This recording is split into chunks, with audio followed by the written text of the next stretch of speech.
اتقوا الله حق تقاته ولا تموتن إلا وأنتم مسلمون يا أيها الناس اتقوا ربكم الذي خلقكم من نفس واحدة وخلق منها زوجها وبث منهما رجالا كثيرا ونساء واتقوا الله الذي تساءلون به والأرحام إن الله كان عليكم رقيبا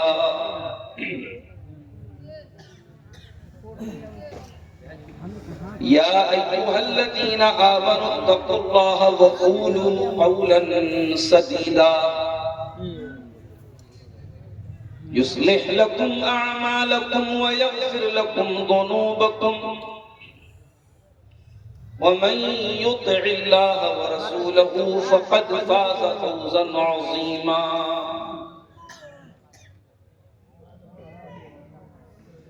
أما بعد فإن خير الحديث كتاب الله وخير الهدي هدي محمد صلى الله عليه وسلم وشر الأمور محدثاتها وكل محدثة بدعة وكل بدعة ضلالة وكل ضلالة في النار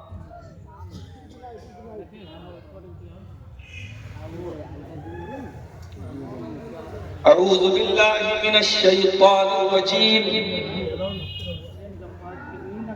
بسم الله الرحمن الرحيم واتقوا يوما ترجعون فيه إلى الله ثم توفى كل نفس ما كسبت وهم لا يظلمون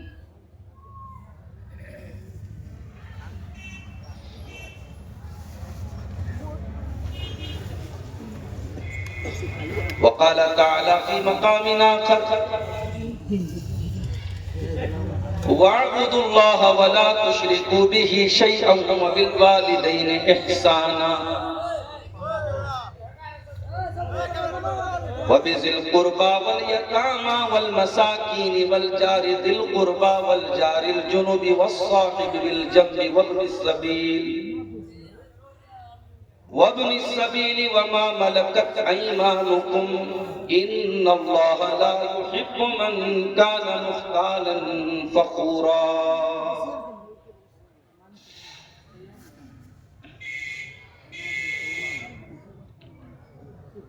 زباں پر ہے نعت نبی مکرم یہ الفت نہیں ہے تو پھر اور کیا ہے زباں پر ہے نعت نبی مکرم یہ الفت نہیں ہے تو پھر اور کیا ہے نگاہوں میں ہے باغ طیبہ کا جلوہ یہ جنت نہیں ہے تو پھر اور کیا ہے ادھر جلوہ فرما ہے صدیق اکبر ادھر رونق فروز فاروق اعظم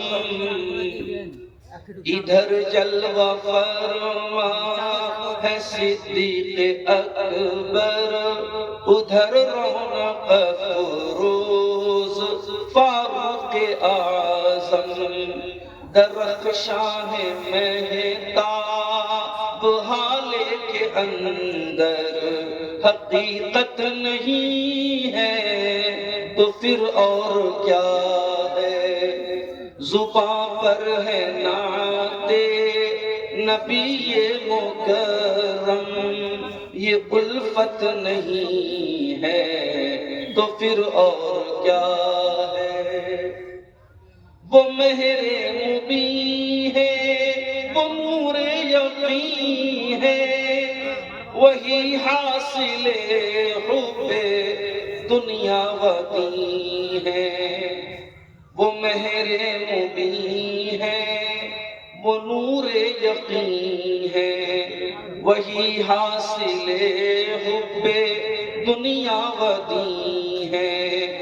جسے آپ فرما دیں قول و عمل سے، جسے آپ فرما دیں قول و عمل سے، وہ سنت نہیں ہے تو پھر اور کیا ہے؟ زباں پر ہے نعت نبی مکرم،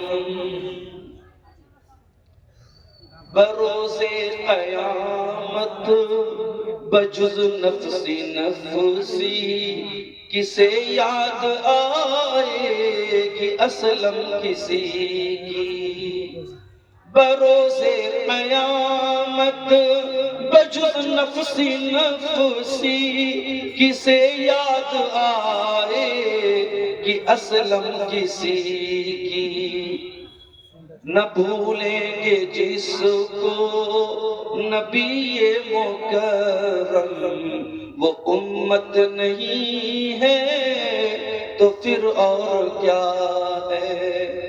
زباں پر ہے نعت نبی مکرم، یہ الفت نہیں ہے تو پھر اور کیا ہے؟ صدر محترم، علماء کرام، محترم بزرگوں، نوجوان ساتھیوں، پردہ نشین ماں اور بہنوں، پیارے بچوں، جمال پور صاحب گنج کے اس گاؤں میں، اس علاقے میں اس سے پہلے بھی میں آ چکا ہوں، اور آج کا یہ پروگرام جو یہ جاننے کے باوجود کہ 1 جنوری کو موسم ٹھنڈا رہے، لیکن چونکہ میرے پاس پھر تاریخ خالی نہیں تھی، اور جن نوجوانوں نے مجھ کو فون کیا اور بعد میں شیخ ابو طاہر حفظہ اللہ نے بھی اصرار کیا کہ آپ تاریخ دے دیجئے، ہم لوگ 1 جنوری کو پروگرام کرتے ہیں، اور اس کے بعد جلسے کے 2-3 دن پہلے سے میرے پاس برابر یہاں سے میسج آ رہا ہے کہ مولانا آپ تھوڑا جلدی آ جائیے، موسم بہت ٹھنڈا ہو گیا ہے، اور آپ ہی کے نام پہ ہم نے اتنی سردی میں، یہ موسم جلسے کا نہیں تھا۔ جزاک اللہ۔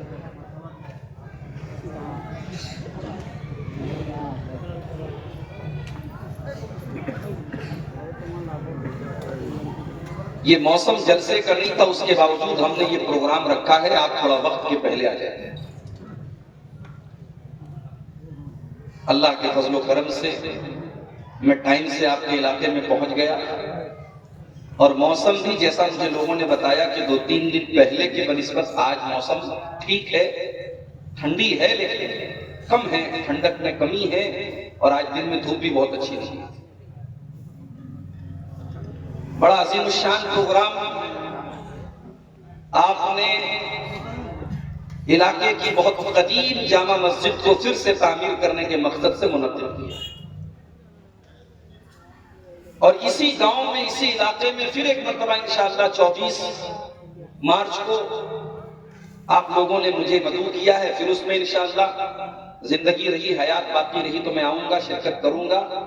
اور آج یہ پروگرام اس لیے دیکھ کر کے بہت خوشی ہو رہی ہے کہ ہمارے نوجوانوں نے ایک پرانی مسجد کو پھر سے تعمیر کرنے کا ارادہ کیا، اور مقصد پھر کتنا ہے کہ اللہ کا یہ گھر تعمیر ہو جائے، یہ قدیم جامع مسجد پھر سے ایک خوبصورت مسجد میں تبدیل ہو جائے۔ اس مقصد کے لیے یہ پروگرام نوجوانوں نے منعقد کیا۔ اللہ کے رسول صلی اللہ علیہ وسلم کی بڑی مشہور حدیث ہے، من بنا للہ مسجدا بنى اللہ لہ بیتا فی الجنہ، جو اللہ تبارک و تعالیٰ کے لیے کوئی گھر بناتا ہے، معاف کیجئے گا آج ذرا سی بات پہ لوگ اپنی مسجدیں الگ بنا لیتے ہیں. گاؤں کی مسجد میں کسی سے جھگڑا ہو گیا تو وقفیہ مسجد کو فٹ سے وہ جامع مسجد بنا لیتے ہیں. یہ غلط ہے، یہ آئیڈیالوجی، یہ غلط ہے، یہ نظریہ. اگر آپ کو کسی سے ذاتی اختلاف ہے اور اس اختلاف کی بنیاد پر آپ مسجد بنا رہے ہیں یا وقفیہ مسجد کو آپ جامع مسجد کر رہے ہیں تو یہ مناسب نہیں ہے، یہ غلط ہے. اسی لیے اللہ کے نبی نے کنڈیشن لگا دی، ایک شرط لگا دی، من بنا للہ مسجدا، جس نے اللہ کے لیے مسجد بنائی اس میں اس کی ذاتی کوئی خواہش نہیں. اسی بنگال کے اسٹیٹ میں صاحب نے ایک مسجد بنانے کا اعلان کیا، کروڑوں روپے چندہ بھی کر لیا، ہزاروں کی بھیڑ بھی اکٹھا کر دی، مگر اس کے پیچھے جو سوچ ہے وہ سوچ ہمیں مناسب نہیں ہے. اگر آپ مسجد کی تعمیر کرتے بہت اچھی بات ہے، لیکن اگر مسجد کی تعمیر کے پیچھے آپ اپنا نام کرنا چاہتے ہیں، اپنی سیاسی روٹیاں سیکنا چاہتے ہیں تو یہ بالکل بھی مناسب نہیں ہے میرے پیارے سے. من بنا للہ مسجدا، جو اللہ تعالیٰ کے لیے مسجد بناتا ہے، جس کی نیت میں خلوص ہوتا ہے، جس کی نیت میں دکھاوا نہیں ہوتا، ریاکاری نہیں ہوتی ہے، جو اپنے کسی ذاتی مقصد کے لیے، اپنے سوارتھ کے لیے، اپنے کسی خاص مقصد کے لیے مسجد نہیں بناتا ہے. من بنا للہ مسجدا، جو اللہ تعالیٰ کے لیے مسجد بناتا ہے، بنى اللہ لہ بیتا فی الجنہ، اللہ تعالیٰ اس کو جنت میں ایک مکان عطا فرمائے گا. اور جنت کا مکان کیسا ہوگا جانتے ہیں؟ آپ کے جھارکھنڈ میں سب سے بڑا شہر ہے رانچی، اور رانچی میں جا کر کے آپ پتہ کر لیجیے وہاں کا سب سے پوش علاقہ، سب سے مہنگا علاقہ کون سا ہے. اس مہنگے علاقے میں آپ اگر گھر بنانا چاہیں، بنگلہ بنانا چاہیں تو عام آدمی کے بس کی بات تو نہیں، وہاں تو کروڑوں میں بات. کلکتہ میں میں گیا ایک جگہ تو وہاں دیکھا کہ بڑا بہت اونچا ایک ہوٹل بنا ہوا ہے، اور اوپر جا کر کے وہ ہوٹل کی دو بلڈنگیں آپس میں ایک دوسرے سے جو ہے ملائی گئی ہیں. تو کسی نے مجھے بتایا کہ شاہ رخ خان کا یہ جو ہے ہوٹل ہے یا اس کا بنگلہ ہے، اس نے خریدا ہے. ارب پتی آدمی ہے بھائی. کلکتہ کے کسی پوش ایریے میں بالی ووڈ کا ایک ہیرو، ایک ایکٹر جس کے پاس اربوں کی دولت ہے، وہ کلکتہ میں خرید رہا ہے. وہاں عام آدمی کے بس کی بات بولو. ہندوستان کے تمام بڑے بڑے شہروں میں جو سب سے قیمتی جگہیں ہیں، اور ان قیمتی جگہوں پر جو اربوں کھربوں کے جو بنگلے ملتے ہیں، جنت کے سامنے دنیا کے، ہندوستان کے نہیں، دنیا کے سب سے قیمتی علاقوں میں بنے ہوئے یہ بنگلے جنت کے مکان کی برابر نہیں کر سکتے. اللہ کے پیارے نبی صلی اللہ علیہ وسلم فرماتے ہیں لَمَوْزِعُ صَوْتٍ فِي الْجَنَّةِ خَيْرٌ مِّنَ الدُّنْيَا وَمَا فِيهَا.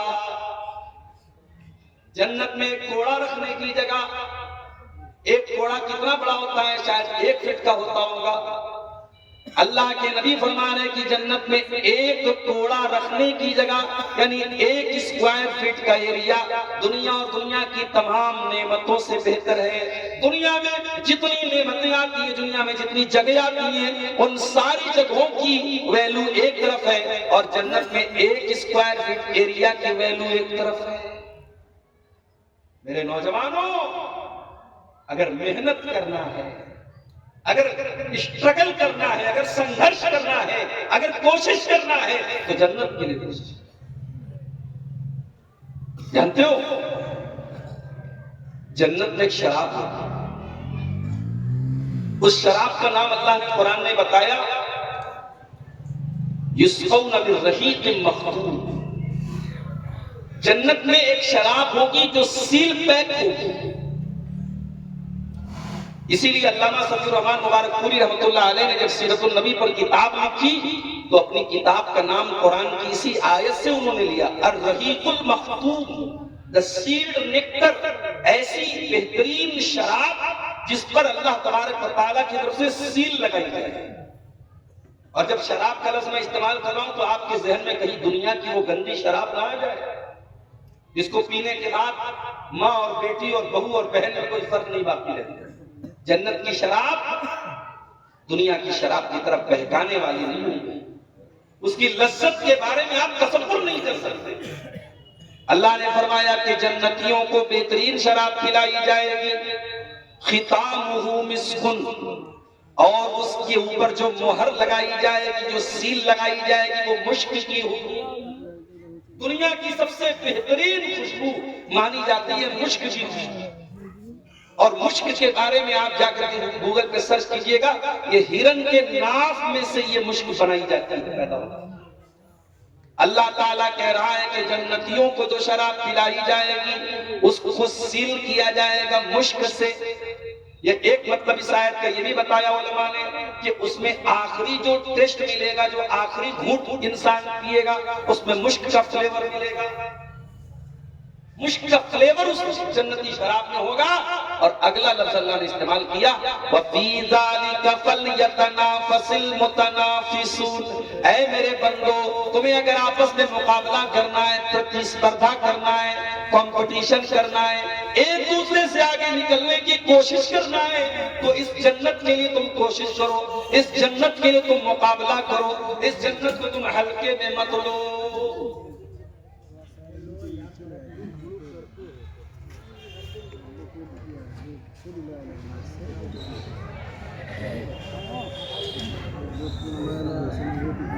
یہ آج مسجد کی تعمیر کے لیے جلسہ جو ہو رہا ہے، یہ آپ کو ایک موقع دیا گیا، ایک چانس دیا گیا کہ آپ اپنی حیثیت کے مطابق، کوئی 10,000 دے سکتا ہے تو 10,000 دے، کوئی 15,000 دے سکتا ہے 15,000 دے، کوئی 50,000 دے سکتا ہے، کوئی 50,000 دے، کوئی 50 روپیہ دے سکتا ہے، جس کی جیسی حیثیت ہے وہ دے دے۔ اللہ نیتوں کو جانتا ہے، اگر آپ کی نیت اچھی ہوگی انشاءاللہ اس مسجد کی تعمیر میں جو آپ کا یوگدان ہے، جو آپ کا دان ہے، جو آپ کا چندہ ہے، اس کے بدلے میں انشاءاللہ اللہ تعالیٰ جنت میں آپ کو ایک بہترین محل عطا فرمائے گا۔ ہم دعا کرتے ہیں رب العالمین سے، جن بھائیوں نے آج اس مسجد کی تعمیر میں حصہ لیا ہے، اللہ ان کے چندوں کو، ان کے دان کو اللہ قبول فرمائے، اور جن لوگوں نے ابھی تک حصہ نہیں لیا ہے اللہ تعالیٰ انہیں بھی آگے بڑھ کر کے اس کار خیر میں، اس نیکی کے کام میں اللہ تعالیٰ ان کو بھی حصہ لینے کی توفیق عطا فرمائے، آمین۔ میرے بھائیوں، خطبہ مسنونہ کے بعد میں نے قرآن کی 2 آیتیں آپ کے سامنے پڑھی۔ پہلی آیت سورہ بقرہ کی ہے، قرآن کی 3 پارے کی آیت، اور آپ کی جانکاری کے لیے بتا دوں کہ this is the last verse revealed on the Prophet صلی اللہ علیہ وسلم۔ اللہ کے رسول کے اوپر اترنے والی قرآن کی آخری آیت، انتم آیت یہی ہے سورہ بقرہ کا۔ اس آیت کے اترنے کے بعد اللہ کے نبی 7 دن یا 8 دن تک باحیات تھے، اس کے بعد آپ کا انتقال۔ اب یہ غور کرنے والی بات ہے کہ اللہ کے رسول پر جو انتم آیت، آخری آیت جو اتری ہے، اس میں ہمیں کیا سندیش دیا گیا ہے، کیا پیغام دیا گیا ہے، یہ غور کرنے والی۔ وَاتَّقُوا يَوْمًا تُرْجَعُونَ فِيهِ إِلَى اللَّهِ، اے میرے بندو، ڈرو اس دن سے جس دن مرنے کے بعد تم اپنے رب کے پاس لوٹائے جاؤ۔ وَاتَّقُوا يَوْمًا تُرْجَعُونَ فِيهِ إِلَى اللَّهِ، اس دن سے ڈرو جس دن تم اللہ کے پاس لوٹائے جاؤ گے۔ تم یہ نہ سمجھنا کہ مرنے کے بعد تمہارا کام ختم ہو جائے گا، تم مٹی میں دفن کر دیے جاؤ گے کہانی ختم ہو جائے گی. نہیں, مرنے کے بعد ایک قیامت کا دن آئے گا. وہی دن آئے گا جس دن کو تم پانچوں ٹائم کی نماز میں بار بار اس کا نام لیتے ہو. الحمدللہ رب العالمین الرحمن الرحیم مالک یوم الدین. تمام تعریفیں اس اللہ کے لیے ہیں جو ساری کائنات کو پیدا کرنے والا ہے, جو بڑا مہربان ہے, بہت رحم والا ہے. مالک یوم الدین, اور جو قیامت کے دن کا مالک ہے, جو بدلے کے دن کا مالک ہے, جو حساب کے دن کا مالک ہے. میرے بندو ڈرو اس دن سے. واتقوا یوما ترجعون فیہ الی اللہ, ڈرو اس دن سے جس دن تم اللہ کی طرف لوٹائے جاؤ گے. ثم توفی کل نفس ما کسبت, اور اس دن ہر انسان کو اس کے عمل کا پورا پورا بدلہ دیا جائے گا. تم نے دنیا میں جو بھی کام کیا ہے, اچھا کام کیا ہے یا برا کام کیا ہے, قیامت کے دن تم کو تمہارے عمل کا پورا پورا بدلہ دیا جائے گا. ثم توفی کل نفس ما کسبت وهم لا یظلمون, اور کسی کے ساتھ کوئی انیائے نہیں ہوگا, کسی کے ساتھ کوئی ظلم نہیں ہوگا. اللہ کی عدالت میں آپ کی ایک ایک ایکٹیویٹی کا آپ کو بدلہ دیا جائے. وَمَن يَعْمَلْ مِثْقَالَ ذَرَّةٍ خَيْرًا يَرَهُ, ایک ذرہ برابر بھی تم نے کوئی نیکی کی ہوگی اللہ کے ترازو پر تم دیکھ لو. وَمَن يَعْمَلْ مِثْقَالَ ذَرَّةٍ شَرًّا يَرَهُ, ایک ذرہ برابر تم نے کوئی گناہ کیا ہے اللہ کے یہاں تم اس کو بھی اپنے سامنے دیکھ لو. تمہیں یہ کبھی نہ سمجھنا تمہیں رات کو لائٹ بند کر کے بند کمرے میں دنیا سے چھپا کر کے کوئی پاپ کیا ہے تو اللہ سے چھپا لو گے. یومئذ تعرضون لا تخفی منکم خافیہ, جب تم اللہ کے سامنے پیش کیے جاؤ گے تمہارا کوئی سیکرٹ نہیں رہے گا, کوئی رہس نہیں رہے گا, کوئی راز نہیں رہے گا. اللہ تمہاری تمام سیکرٹ چیزوں کو اوپن کر دے گا. یوم تبلی السرائر فما لہ من قوت ولا ناصر, قیامت کے دن سب کے بھید کھول دیے جائیں گے, سب کے رہس کھول دیے جائیں گے, سب کے راز کھول دیے جائیں گے, اور قیامت کے دن تم کو بچانے والا, کوئی سپورٹ کرنے والا نہیں ہوگا, کوئی طاقتور نہیں ہوگا, کوئی مددگار. اس دن سے ڈرو میرے بندوں. سورہ بقرہ کی آیت میں اللہ تعالیٰ نے ہمیں اس دن سے ڈرنے کا حکم دیا ہے. آج دنیا کے حالات ہم دیکھ رہے ہیں, پراکرتک آفتیں بھی آتی رہتی ہیں, کہیں پر زمین پھٹ جاتی ہے.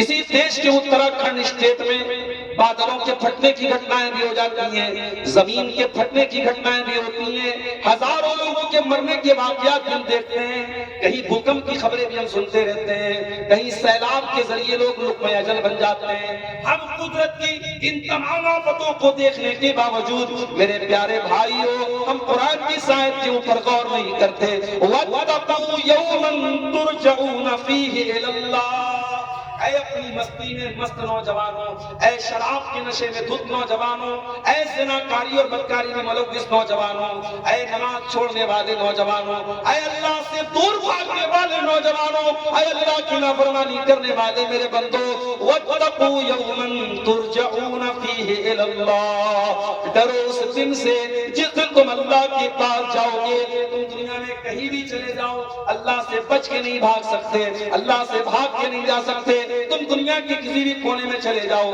ان بطش ربک لشدید, اللہ کی پکڑ بہت خطرناک ہوگی. اللہ جب پکڑے گا تمہیں بھاگنے کا کوئی راستہ نہیں ملے گا.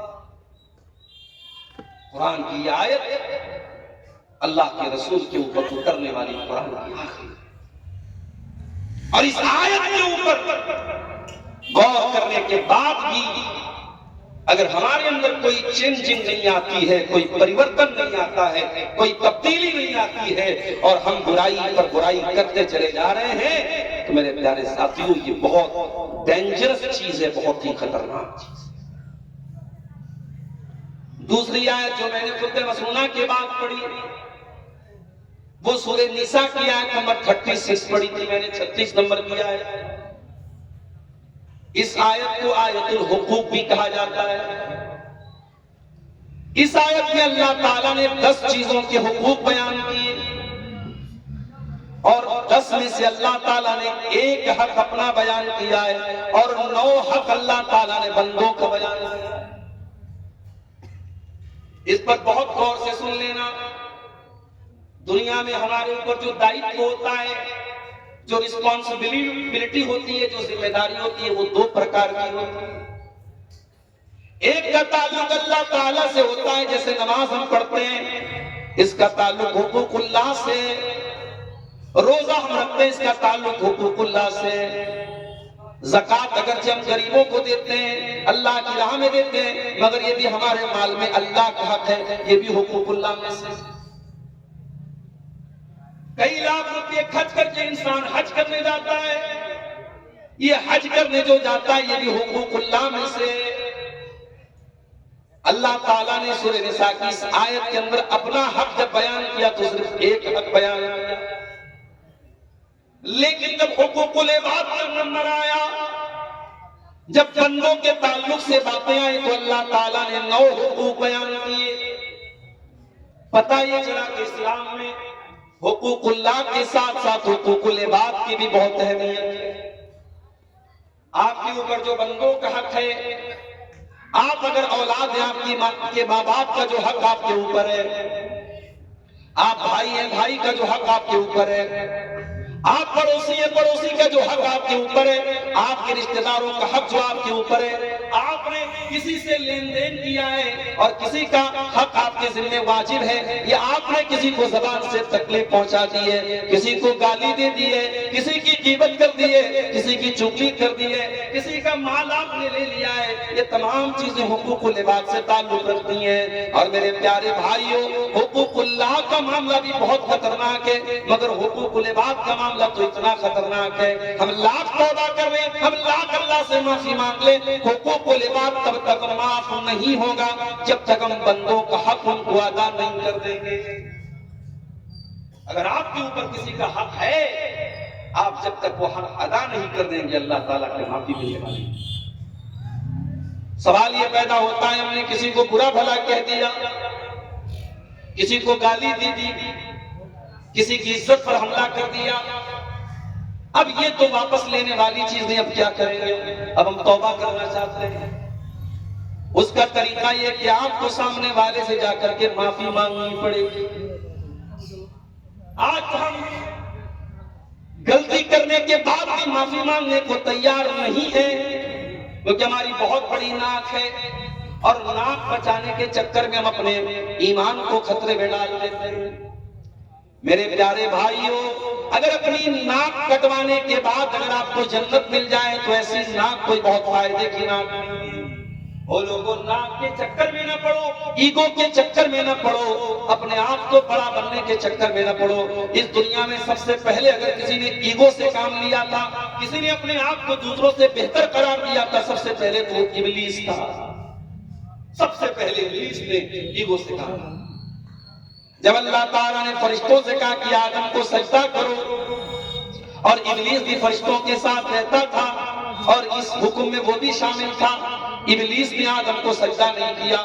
اللہ نے پوچھا کہ تو نے سجدہ کیوں نہیں کیا؟ قال انا خیر منہ خلقتنی من نار وخلقتہ من طین۔ اے اللہ، I am better than him، میں آدم سے بہتر ہوں، میں آدم سے اتم ہوں، میں آدم سے اچھا ہوں، تو نے مجھ کو آگ سے پیدا کیا اور آدم کو مٹی سے پیدا کیا۔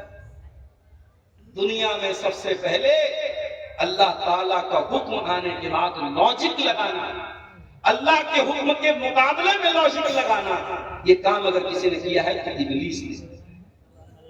میرا جملہ نوٹ کر لو جماعت پور والوں، اسلام لاجک سے منع نہیں کرتا ہے، اسلام دماغ کو یوز کرنے سے منع نہیں کرتا ہے، لیکن ہاں آپ کو شریعت کے خلاف لاجک نہیں لگانا ہے، شریعت پر عمل کر کے لاجک لگانا ہے۔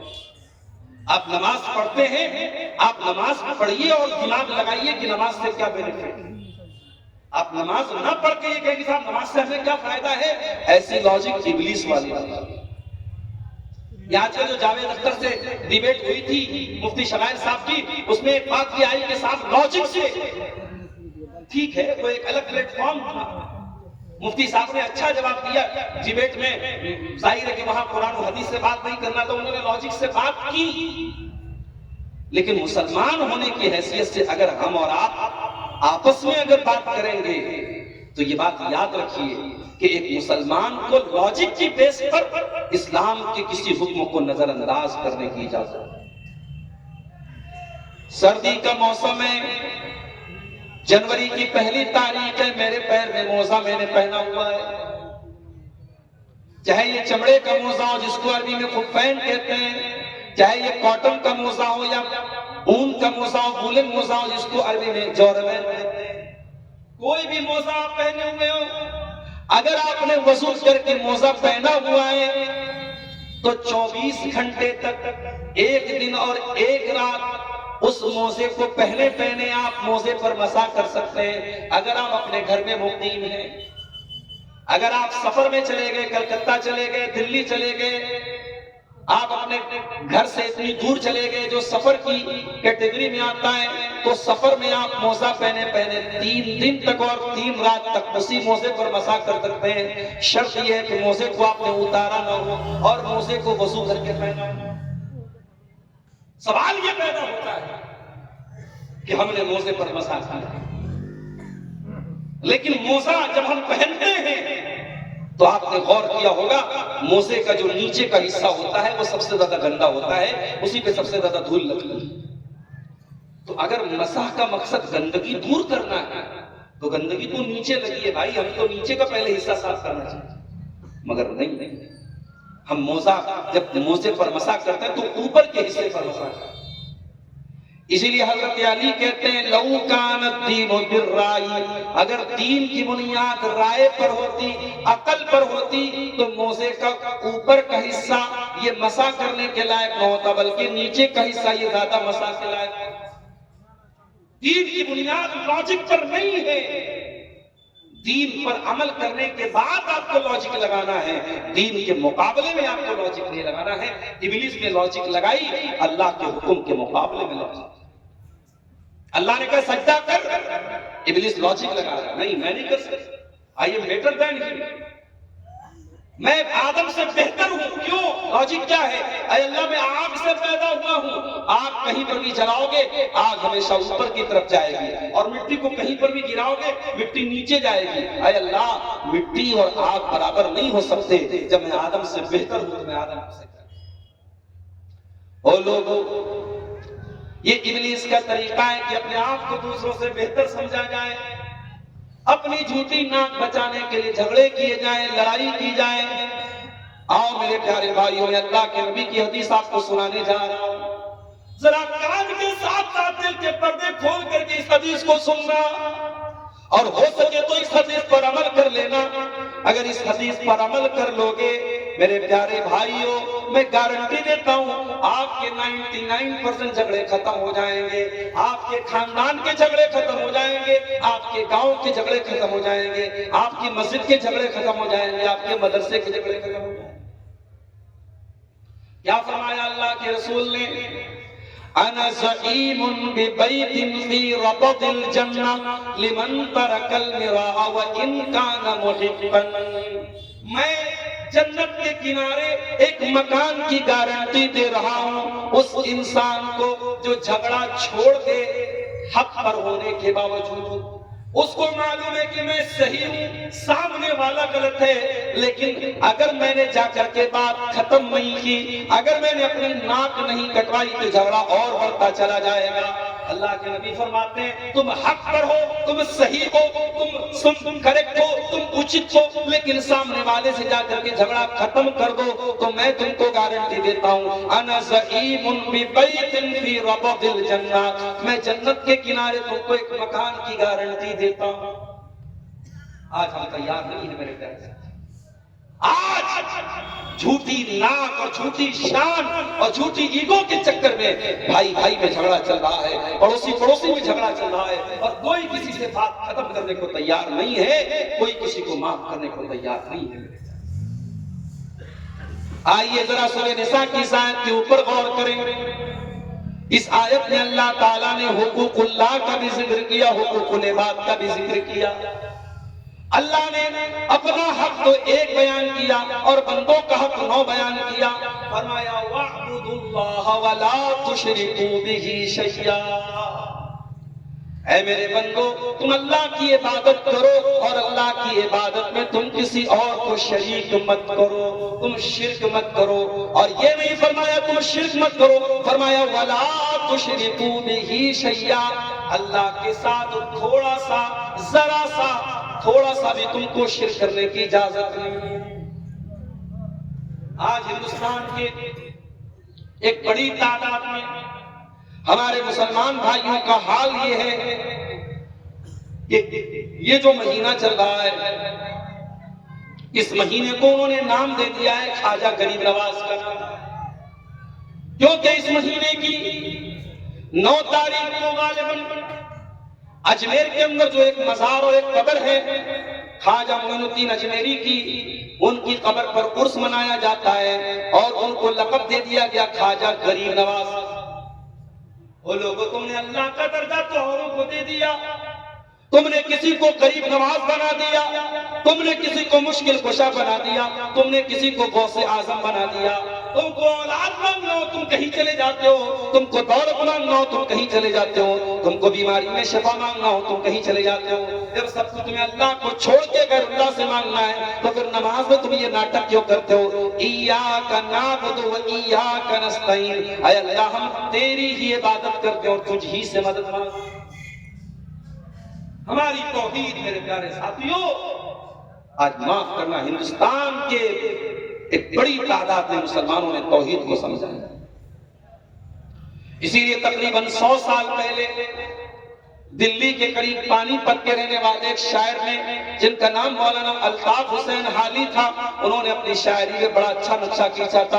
انہوں نے کہا تھا کرے خیر گر بت کی پوجا تو کافر، کواکب میں مانے کرشمہ تو کافر، جھکے آگ پر پہرے سجدہ تو کافر، جو ٹھہرائے بیٹا خدا کا تو کافر، مگر مومنوں پر کشادہ ہے راہیں، پرستش کرے شوق سے جس کی چاہے، نبی کو جو چاہے خدا کر دکھائیں، اماموں کا رتبہ نبی سے بڑھائیں، مزاروں پہ جا جا کے نظریں چڑھائیں، شہیدوں سے جا جا کے مانگے دعائیں. نہ توحید میں کچھ فرق سے آوے، نہ اسلام بگڑے نہ ایمان جائے. ہمارا حال تو یہ ہو گیا، کتے بلی اور بندر کی قبریں بنا بنا کے اس کی بھی عبادت ہو رہی ہے ہندوستان کی سرزمین پہ، بھارت کی سرزمین پہ. وَاعْبُدُوا اللَّهَ وَلَا تُشْرِكُوا بِهِ شَيْئًا. میرے بندے تم اللہ کی عبادت کرو اور اللہ کے ساتھ تم کسی کو شریک مت کرو. ایک صحابی اللہ کے رسول کے پاس آئے اور انہوں نے بات ہی بات میں کہا کہ ما شاء اللہ و ما شئت، جو اللہ چاہے اور جو آپ چاہیں. ہم لوگ بولتے ہیں کوئی اچھی چیز دیکھتے کیا بولتے ہیں ماشاء اللہ. ماشاء اللہ کا کیا مطلب؟ جو اللہ چاہے. صحابی نے اللہ کے ساتھ رسول کو ملا دیا کہ ما شاء اللہ و ما شئت، جو اللہ چاہے اور جو آپ چاہے. اللہ کے پیارے نبی بہت ناراض ہوئے، آپ نے غصے کا اظہار کیا اور آپ نے فرمایا ما شاء اللہ وحدہ. اے میرے صحابی آج تو بول دیا ہے، آئندہ ایسا جملہ اپنی زبان سے مت نکالنا. میرے چاہنے سے کچھ نہیں ہوتا، ہمیشہ یہ کہا کرو جو اللہ چاہے. اللہ کے چاہنے سے کائنات چلتی ہے، میرے چاہنے سے کائنات نہیں چلتی. ذرا سا بھی توحید میں میرے پیارے ساتھیوں بال برابر بھی اگر ایک لفظ بھی ایسا نکالا گیا جو توحید کے خلاف تھا تو اللہ کے نبی نے اس کو بھی گوارا نہیں. آج میں سے بہت سارے لوگوں کے بچے کلکتہ میں پڑھتے ہیں، کلکتہ میں جاب کرتے ہیں. بہت سارے لوگوں کے بچے آسام میں گوہاٹی میں کام کرتے ہیں. بہت سارے لوگ اپنے بچوں کو پڑھانے کے لیے دلی بھیجتے ہیں، یو پی میں بھیجتے ہیں. میں بڑے ادب سے آپ سے ایک بات کہنا چاہتا ہوں، وہ لوگوں ٹھیک ہے آپ شیر شہبازی قوم سے آپ کا تعلق ہے، آپ قرآن و حدیث پہ چلنے والی قوم سے آپ کا تعلق ہے، آپ اہل حدیث گھرانے سے آپ کا تعلق ہے. لیکن اگر آپ کا بچہ دلی میں پڑھ رہا ہے، کلکتہ میں پڑھ رہا ہے، یو پی میں پڑھ رہا ہے، آسام میں پڑھ رہا ہے، تو اپنے بچوں کے ایمان اور عقیدے کی بھی چنتا کیا کرو. اگر آپ کو اس بات کی فکر ہے کہ میرا بچہ کما کتنا رہا ہے، پڑھائی ٹھیک سے کر رہا ہے کہ نہیں کر رہا ہے، میرا بچہ جاب کر رہا ہے کہ نہیں کر رہا ہے، اگر آپ کو اپنے بچوں کی کمائی کی فکر ہے، اپنے بچوں کی جاب کی فکر ہے، اپنے بچوں کی پڑھائی کی فکر ہے، تو میرے پیارے ساتھیوں اس سے کہیں زیادہ بڑھ کر کے آپ کو اپنے بچوں کے ایمان کی اور ان کی توحید کی بھی فکر کرنی چاہیے۔ ابراہیم علیہ السلام کو دیکھیے، ابراہیم علیہ السلام اللہ کی بارگاہ میں دعا کر رہے اور کیا کہتے ہیں؟ وَجُنُوبْنِي وَبَنِيَّ أَن نَعْبُدَ الْأَصْنَامَ، اے اللہ مجھے بھی تو بت پرستی سے بچا اور میرے بچوں کو، میری اولاد کو بھی تو بت پرستی سے بچا۔ اپنے ساتھ ساتھ اپنی اولاد کی بھی چنتا کر رہے ہیں کہ اللہ کہیں ایسا نہ ہو کہ میں تو توحید پر قائم رہوں لیکن میری اولاد پھٹک جائے، میری اولاد غلط ماحول میں پڑ جائے۔ اس لیے میرے پیارے ساتھیوں تو قرآن میں جو بات کہی ہے وَاعْبُدُوا اللَّهَ وَلَا تُشْرِكُوا بِهِ شَيْئًا، تم اللہ کی عبادت کرو اور اللہ کے ساتھ کسی کو شریک مت کرو۔ مرتے دم تک اس آیت کو اپنے سامنے رکھنا، مرتے دم تک توحید سے کوئی کمپرومائز نہ کرنا، مرتے دم تک توحید سے کوئی سمجھوتا نہ کرنا۔ اسی جھارکھنڈ اور بنگال میں ہم دیکھتے ہیں جب پالیٹکس میں لوگ جاتے ہیں تو کہتے ہیں مولانا صاحب راجنیتی میں بہت سمجھوتا کر رہا ہے۔ کتنا سمجھوتا کرنا پڑتا ہے؟ اتنا سمجھوتا کرنا پڑتا ہے کہ شرک کی کگار پر بھی انسان پہنچ جاتا ہے۔ ایسے تہواروں پر وہ خوشیاں مناتا ہے اور ایسے تہواروں پر وہ خوشی کے گیت گاتا ہے جو تہوار اللہ کے ساتھ جن تہواروں پر شرک ہوتا ہے۔ میرے پیارے ساتھیوں معاف کرنا، شراب پینا پاپ ہے، زنا کرنا پاپ ہے، لیکن اس شرک سے بڑا کوئی پاپ نہیں ہے۔ اگر شرک کے معاملے میں مسلمان کمپرومائز کر رہا ہے تو یہ شرم کی بات ہے۔ ابھی 25 دسمبر کا تہوار گزرا، کرسمس کا تہوار، ہمارے بہت سارے مسلمان اپنے آپ کو سیکولر دکھانے کے لیے اور لبرل دکھانے کے لیے سوشل میڈیا پر میری کرسمس لکھ کر کے جو ہے ڈال رہے ہیں۔ کیوں کر رہے ہو بھائی میرے؟ ایسا کیوں کر رہے ہو؟ جب آپ کو قرآن کی دو چھوٹی چھوٹی صورتیں بھی اگر یاد ہوں گی، ان کا معنی اور مطلب یاد ہوگا، تو آپ میری کرسمس کبھی اپنی زبان سے نہیں نکالیں، کیونکہ میری کرسمس کا مطلب یہ ہوا کہ آپ اللہ تعالیٰ کا بیٹا ہونے کی خوشی منا رہے ہو، اور آپ کا قرآن آپ کو یہ سکھاتا ہے قُلْ هُوَ اللَّهُ أَحَدٌ اللَّهُ الصَّمَدُ لَمْ يَلِدْ وَلَمْ يُولَدْ وَلَمْ يَكُن لَّهُ كُفُوًا أَحَدٌ۔ اے نبی آپ فرما دیجئے اللہ ایک ہے، اللہ بے نیاز ہے، اللہ کو کسی کے سہارے کی ضرورت نہیں ہے۔ لم یلد ولم یولد، اللہ کا کوئی بیٹا نہیں اور اللہ کسی کا بیٹا نہیں۔ ولم یکن لہ کفوا احد، اور اللہ کے برابر بھی کوئی نہیں۔ کبھی آپ نے غور کیا؟ ہم لوگ فجر کی نماز میں جاتے ہیں تو سنت میں ہم کون سی صورتیں پڑھتے ہیں؟ سورہ اخلاص اور سورہ کافرون۔ یہ قرآن کی دو چھوٹی چھوٹی صورتیں۔ آپ عمرہ کرنے گئے، حج کرنے گئے، طواف کیا آپ نے، طواف کے بعد کی جو 2 رکعت پڑھی جاتی ہے وہاں پر بھی یہی دونوں صورتیں پڑھی جاتی ہیں۔ یہ قرآن کی بڑی امپورٹنٹ صورتیں ہیں ایمان اور عقیدے کے لحاظ سے۔ میرے پیارے ساتھیوں قل هو اللہ احد آپ کو یہ سکھاتی ہے اللہ کون ہے، اللہ کیا ہے، اللہ کا تعارف کراتی ہے سورہ اخلاص، اور قل یا ایھا الکافرون آپ کو یہ سکھاتی ہے کہ ایمان کی بات آ جائے، اسلام کی بات آ جائے تو آپ کو کوئی کمپرومائز نہیں کرنا ہے۔ قل یا ایھا الکافرون لا اعبد ما تعبدون ولا انتم عابدون ما اعبد ولا انا عابد ما عبدتم ولا انتم عابدون ما اعبد لکم دینکم ولی دین۔ اے نبی آپ اعلان کر دیجئے کہ اے اللہ کا انکار کرنے والوں، اے کفر کرنے والوں، اے انکار کرنے والوں، میں اس کی عبادت نہیں کر سکتا جس کی تم کرتے ہو، اور جس کی عبادت میں کرتا ہوں تم نہیں کر سکتے۔ تو شرک سے اللہ تعالیٰ نے منع کیا ہے۔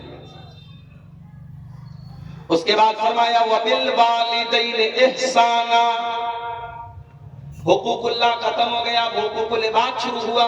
وَبِالْوَالِدَيْنِ إِحْسَانًا، اور اے میرے بندو حقوق العباد میں سب سے پہلا نمبر تمہارے ماں باپ کا ہے۔ اپنے ماتا پتا کے ساتھ تم اچھا سلوک کرو، اپنے ماں باپ کے ساتھ تم اچھا سلوک کرو۔ ہمیں سے بہت سارے لوگ اپنی ماں کے ساتھ بہت اچھا سلوک کرتے ہیں، اپنے باپ کے ساتھ بہت اچھا سلوک کرتے ہیں، مگر معاف کرنا میرے بھائیوں، ماں باپ ہماری جو سیوا کرتے ہیں، جس بھاؤ کے ساتھ کرتے ہیں، جس جذبے کے ساتھ کرتے ہیں، ہم کبھی بھی اپنے ماں باپ کی سیوا اس جذبے کے ساتھ نہیں کر سکتے۔ بچہ چھوٹا ہے، بچے نے پاخانہ کر دیا، ماں اس کو کھلا کھلا کے صاف کر رہی ہے، ماں پھچکار پھچکار کے صاف کر رہی ہے، ماں دلار کر کر کے صاف کر رہی ہے، ماں کے چہرے پر ایک بار بھی ناگواری کا احساس نہیں ہے۔ اور وہی ماں جب بوڑھی ہو جائے اور بیٹے کو ماں کی گندگی صاف کرنا پڑے، بیٹا صاف تو کر دے گا مگر بیٹے کے چہرے پر مسکراہٹ نہیں ہوگی، بیٹا کرے گا مگر دل سے نہیں کر پائے گا۔ میرے پیارے ساتھیوں، یہ فرق ہوتا ہے ماں باپ میں اور اولاد میں۔ آپ زندگی بھر اپنے ماں باپ کی سیوا کرتے رہیے، آپ ان کے احسانات کا بدلہ نہیں چکا سکتے۔ اسی لیے اللہ تعالیٰ نے سورہ لقمان میں فرمایا وَوَصَّيْنَا الْإِنسَانَ بِوَالِدَيْهِ حَمَلَتْهُ أُمُّهُ وَهْنًا عَلَى وَهْنٍ وَفِصَالُهُ فِي عَامَيْنِ۔ اے انسان، تیری ماں نے تجھے 9 مہینے اپنے پیٹ میں رکھا اور 2 سال تک تجھ کو دودھ پلایا، اپنی ماں کی اس قربانی کو تو کیسے بھول سکتا ہے؟ نہ ماں کی قربانی کو بھولو میرے بھائیو، نہ باپ کی قربانی۔ باپ بھی باپ ہوتا ہے۔ دنیا میں کوئی کسی کی ترقی نہیں چاہتا، دوست بھی دوست کی ترقی سے جل جاتا ہے، دوست بھی دوست کی ترقی دیکھ کر ایک بار اس کے دل میں یہ خیال آ جاتا ہے کہ کاش یہ ترقی نہ کرے۔ مگر دنیا میں ایک ہستی ایسی ہے جو اپنی اولاد کے بارے میں یہ چاہتی ہے کہ میرا بیٹا مجھ سے بھی آگے نکل جائے، وہ باپ ہوتا ہے۔ میرے پیارے ساتھیوں، جب تک باپ زندہ ہے باپ کی قدر کر لو، جب باپ نہیں رہے گا تمہیں اندازہ ہوگا بہت سارا بوجھ تھا جو باپ اپنے سر سے لے کے چلتا تھا اور تم کو باپ نے اس بوجھ سے تم کو دور کر کے رکھا تھا۔ وَبِالْوَالِدَيْنِ إِحْسَانًا، تم اپنے ماں باپ کے ساتھ اچھا سلوک۔ آج ہم میں سے بہت سارے لوگ سماج والوں کے لیے تو بہت اچھے ہیں، پورے گاؤں میں سب سے بہت اچھے سے بات کرتے ہیں، مگر اپنے ماں باپ کے ساتھ ڈھنگ سے بات بھی نہیں کرتے۔ مدرس ڈے مناتے ہیں، مدرس ڈے آتا ہے تو واٹس ایپ پر اسٹیٹس لگاتے ہیں ماں کا یہ درجہ ہے، فادرس ڈے آتا ہے تو باپ کا درجہ دنیا کو بتاتے ہیں۔ او مدرس ڈے منانے والوں، او فادرس ڈے منانے والوں، اسلام میں مدرس ڈے اور فادرس ڈے کی کوئی حیثیت نہیں ہے۔ اسلام کہتا ہے اما یبلغن عندک الکبر احدہما او کلاہما فلا تقل لہما اف ولا تنہرہما۔ جب تمہارے ماں باپ میں سے کوئی ایک بوڑھا ہو جائے یا دونوں بوڑھے ہو جائے اور تم کو بڑھاپے میں مل جائے تو خبردار ان کو اف بھی نہ کہنا، ان سے ادب سے بات کرنا، ان کو ڈانٹ کر کے بات کرنا۔ آج بڑے بڑے شہروں میں اولڈ ایج ہوم بنائے جا رہے ہیں اور بوڑھے ماں باپ کو لے جا کر کے وہاں لوگ چھوڑ کے چلے آتے ہیں کہ ہمارے گھر میں اس بوڑھے کی حیثیت نہیں ہے، یہ گھر میں ہمارے رہے گا، ہمارے گھر کی سندرتا ختم ہو جائے گی۔ لوگ اپنے گھر میں جو ہے اپنے بوڑھے ماں باپ کو رکھنے کو بھی تیار نہیں ہے۔ قرآن کہتا ہے تمہارے ماں باپ بوڑھے ہو جائیں تو ان کو وہ بھی نہ کہنا۔ ارے جب انسان بوڑھا ہو جاتا ہے، قرآن کہتا ہے وَمَن نُعَمِّرْهُ نُنَكِّسْهُ فِي الْخَلْقِ، انسان بڑھاپے میں اپنے بچپن کی طرف لوٹ جاتا ہے۔ جیسے بچپن میں انسان ہر چیز کی ضد کرنے لگتا ہے، چڑچڑا ہوتا ہے، ویسے بڑھاپے میں بوڑھے ماں باپ بھی چڑچڑے ہو جاتے ہیں۔ وہ لوگوں جب تمہارے ماں باپ بوڑھے ہو جائیں اپنا بچپن یاد کر لینا، تم نے اپنے بچپن میں ان کو بہت تنگ کیا تھا، بہت پریشان کیا تھا، تمہارے ماں باپ نے کبھی برا نہ مانا، اپنے بوڑھے ماں باپ کی باتوں کا برا نہ ماننا۔ قرآن کہتا ہے وَقُلْ لَهُمَا قَوْلًا كَرِيمًا، اپنے ماں باپ سے ادب کے ساتھ بات کرو۔ وَاخْفِضْ لَهُمَا جَنَاحَ الذُّلِّ مِنَ الرَّحْمَةِ، اور اپنے ماں باپ کے سامنے عاجزی کے ساتھ رہا کرو، نرمی کے ساتھ رہا کرو، محبت کے ساتھ رہا کرو۔ تم سپریم کورٹ کے جج بھی بن جاؤ گے، تم ڈاکٹر بھی بن جاؤ گے، تم انجینئر بھی بن جاؤ گے، جب اپنی ماں کے پاس جانا تو انجینئر بن کے نہ جانا، وکیل بن کے نہ جانا، جج بن کے نہ جانا، پرائم منسٹر بن کے نہ جانا، چیف منسٹر بن کے نہ جانا۔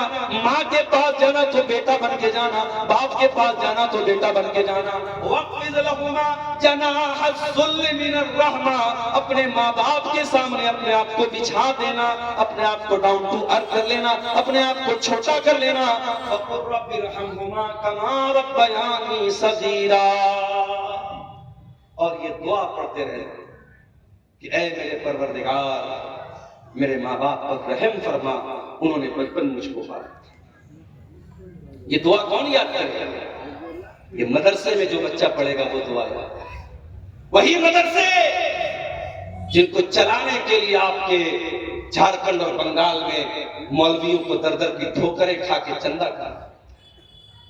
آپ سوال اٹھاتے ہیں کہ صاحب مدرسے 4 مہینے کیوں بند رہتے ہیں اس سال میں؟ یہ مدرسے نہ بند رہیں، یہ اپنے بچوں کی خوراکی کے لیے دھان اکٹھا نہ کریں، یہ رمضان میں اپنے سفرا کو بیچ کے چندے اکٹھا نہ کریں تو یہ مدرسے نہیں چلیں گے میرے پاس۔ اور مجھے ایک بات کہنے کی اجازت دیجیے، میں بہت زمانے سے 2009 سے آپ کے بہار اور جھارکھنڈ کی سرزمین پہ آ رہا ہوں، ادھر سیمانچل کا ایریا بھی میں دیکھ رہا ہوں، اور ادھر آپ کا جو سنتھال پرگنہ کا ایریا ہے، اور جو یہ آپ کا صاحب گنج اور یہ آپ کا پاکڑ کا جو علاقہ ہے، میں ادھر بھی دیکھ رہا ہوں۔ آپ کے یہاں کچھ کمیاں ہیں میرے پیارے ساتھیوں، ان کمیوں کو ہمیں دور کریں۔ ہفتے میں ایک جمعہ کی نماز ہوتی ہے، اس جمعہ کی نماز کو آپ کتنا مہتو دیتے ہیں، ذرا اپنے دل پر ہاتھ رکھیں۔ کبھی کبھی اس علاقے میں جب جمعہ پڑھانے میں گیا، 12 بجے 12:15 بجے جمعہ کا خطبہ شروع ہو رہا ہے، میں مسجد میں پہنچ گیا، ٹائم سے منبر پہ چڑھ گیا، خطبہ شروع کیا، مسجد میں بھی ایک صف بھی نہیں آئی۔ جب نماز کھڑی ہونے کا ٹائم آیا، 12:30 بجے، 1 بجے جب جماعت کھڑی ہونے کا ٹائم آیا، تب دھیرے دھیرے لوگ انگڑائی لیتے ہوئے اپنے گھروں سے نکلے، صاحب چلو جمعہ پڑھ۔ یہ آپ کی نظر میں جمعہ کی ویلیو؟ 90% آپ کی مسجدوں میں جمعہ کا کوئی سسٹم نہیں ہے، نہ ڈھنگ کا خطیب ہے جو تقریر تیاری کر کے ایک اچھے موضوع پر بیان کرے، اور نہ ان مسجدوں میں آپ نے لیڈیز کا انتظام کیا۔ جلسوں میں آپ نے سختی کر دی، منیہاری کی دکانیں نہ لگے، میلہ ٹھیلا نہ لگے، تاکہ جلسے میں بے حیائی نہ ہو، بے پردگی نہ ہو۔ بہت اچھی بات ہے، میں سپورٹ میں ہوں آپ کے، مگر اتنے سے کام نہیں چلے گا میرا ساتھ۔ آپ کی جوان لڑکیوں کو بہکانے اور بھٹکانے کے لیے آپ کے گھر میں موبائل موجود ہے، انسٹاگرام موجود ہے، اسنیپ چیٹ موجود ہے، آپ کی لڑکیاں آج زنا میں پڑ رہی ہیں، آپ کی لڑکیاں آج غیروں کے ساتھ تعلقات بڑھا رہی ہیں، آج مسلمان لڑکیاں مرتد ہو رہی ہیں۔ آپ کے پاس ان کو روکنے کے لیے کیا سسٹم ہے؟ تقریر کر دینے سے مسئلہ نہیں حل ہو جائے گا۔ میں اللہ کو گواہ بنا کے کہتا ہوں، اگر آپ صرف اپنی مسجد میں جمعہ کے خطبے کا نظام صحیح کر دیں، مگر مسئلہ یہ ہے کہ نظام صحیح کیسے ہے؟ رمضان میں تراویح پڑھانے والا امام آتا ہے، ہماری جیب سے بڑی مشکل سے 10,000 روپیہ نکلتا ہے، اور 10,000 روپیہ دے کر کے ہم کیا توقع کرتے ہیں کہ امام حرم شیخ عبدالرحمن السدیس کی تلاوت ہم کو سننی ہے۔ 10,000 میں تجھ کو امام حرم ملے گا؟ مذاق بنا کے رکھا جائے۔ آپ کی اپنے گھر کے خرچے آپ دیکھیے، اور مسجد کے امام کو آپ 5,000 6,000 7,000 روپے تنخواہ دیتے ہیں، اور آپ اس سے یہ توقع رکھتے ہیں کہ بیچارہ پوری تیاری کر کے محنت کر کے وہ جمعہ کا خطبہ دے، درس بھی دے۔ آپ کو میرے پیارے ساتھیوں اگر کوالٹی چاہیے تو آپ کو کوالٹی سپینڈ کرنی پڑے گی، آپ کو انویسٹ کرنا پڑے گا۔ آپ اپنے بچوں کو اچھی پڑھائی کے لیے مہنگی فیس دے کر کے آج کانوینٹ اسکولوں میں ڈالتے ہیں۔ اگر آپ کو اپنی مسجدوں کا نظام بہتر بنانا ہے، اچھے خطبہ کو لانا پڑے گا، ان کی سیلری آپ کو اٹھانی پڑے گی، اور آپ جب جمعہ کا نظام اچھا بنائیں گے، ان مسجدوں میں عورتوں کا انتظام کریں گے، ہزاروں جلسوں پر بھاری آپ کے سال کے یہ 48 جمعہ کے خطبے ہو جائیں گے۔ سال کے 48 یا 50 جو جمعہ کے خطبے ہوتے ہیں میرے پیارے ساتھیوں، اگر ڈھنگ سے یہ خطبے آپ سن لیں گے اور آپ کے گھر کی عورتیں یہ خطبے سن لیں گی تو بہت سارے مسئلے حل ہو جائیں گے۔ تو یہ جو دعا اللہ نے سکھائی، رب ارحمہما کما ربیانی صغیرا، اے اللہ میرے ماں باپ پر رحم فرما، انہوں نے بچپن مجھ کو پالا ہے۔ یہ دعا کون پڑھے گا؟ جو مدرسے کا پڑھا ہوا ہوگا، جس نے قرآن پڑھا ہوگا، جس نے حدیثیں پڑھی ہوگی۔ ہاں جو مدرسے کا پڑھا ہوا نہیں ہے وہ بہت کرے گا، آپ کی طرف سے مسجدوں میں دان دے دے گا، مدرسوں میں دان دے دے گا، مگر وہ اس قابل بھی نہیں ہوگا کہ جنازے کی نماز پڑھی جائے تو اپنے باپ کا جنازہ بھی ڈھنگ سے پڑھ سکے۔ وہ لوگوں اگر اولاد والے ہو تو کم سے کم ایک بیٹے کو تو ایسا بنا دو کہ آپ کا بیٹا کھڑا ہو کر کے آپ کی جنازے کی نماز پڑھا سکے۔ ہم نے تو ایسے بھی جنازے دیکھے ہیں، باپ کا انتقال ہو گیا، 5 بیٹے ہیں، 5 بیٹے، اور ہر بیٹا عالم دین ہے، اور ہر بیٹا اس لائق ہے کہ اپنے باپ کا جنازہ پڑھا سکتا ہے۔ ہم نے ایسے خوش نصیبوں کے جنازے بھی دیکھے، اور ہم نے ایسے بد نصیبوں کے جنازے بھی دیکھے کہ باپ مر گیا اور کوئی بیٹا اس قابل بھی نہیں ہے کہ باپ کا جنازہ کھڑا ہو کر کے پڑھ سکے، جس کو جنازے کی نماز کا طریقہ آتا ہو، جس کو جنازے کی نماز کی دعائیں آتی ہو، کوئی ایک بیٹا بھی اس قابل نہیں ہے۔ میرے پیارے بھائیو، اللہ والدین کے حق میں دعا ہم کو سکھا رہا ہے کہ اپنے والدین کے حق میں یہ دعا کیا کرو، رب ارحمہما کما ربیانی صغیرا، اے اللہ میرے والدین پر رحم فرما جس طریقے سے انہوں نے بچپن میں مجھ کو پالا ہے۔ تو حقوق العباد میں پہلا حق کس کا ہے؟ والدین۔ دوسرا حق کس کا ہے؟ وَبِذِي الْقُرْبَىٰ، اور اپنے رشتہ داروں کے ساتھ تم اچھا سلوک کرو۔ تم دنیا میں پیدا ہوئے تو اکیلے نہیں آئے، کوئی تمہارا باپ بھی ہے، کوئی تمہارا چاچا بھی ہے، کوئی تمہارا دادا بھی ہے، کوئی تمہارا نانا بھی ہے، کوئی تمہارا ماموں بھی ہے، کوئی تمہاری خالہ بھی ہے، کوئی تمہاری بوا بھی ہے۔ ان رشتوں کے بیچ میں تم پیدا ہوئے ہو۔ وَاتَّقُوا، قرآن کہتا ہے سورہ نساء کے اندر اللہ تعالیٰ فرماتا ہے کہ اے میرے بندو اس اللہ سے ڈرو جس اللہ کے واسطے سے تم ایک دوسرے سے سوال کرتے ہو، والارحام، اور رشتوں کو توڑنے سے ڈرو۔ رشتوں کو مت توڑو، رشتوں کو توڑنے سے ڈرو۔ اگر رشتوں کو توڑو گے اللہ تم کو توڑے گا، اگر رشتوں کو کاٹو گے اللہ تم کو کاٹے گا۔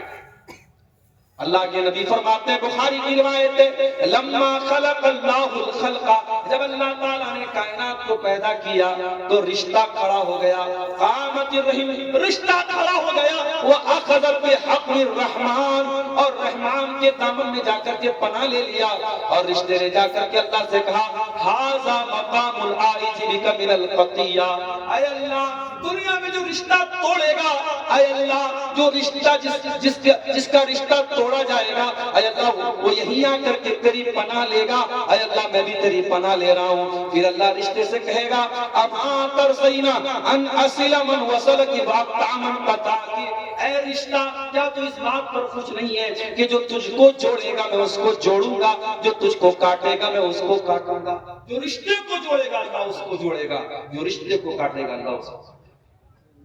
اگر اللہ نے دولت دیا، دان دیتے ہو اللہ کی راہ میں، زکات نکالتے ہو لاکھوں کروڑوں میں، تو پہلے اپنے خاندان پہ نظر ڈالو، اپنے رشتہ داروں پہ نظر ڈالو، پورے گاؤں اور پورے علاقے کو زکات بعد میں بانٹنا، پہلے اپنے رشتہ داروں میں دیکھو کون زکات کا حقدار ہے، پہلے اس کو زکات دو۔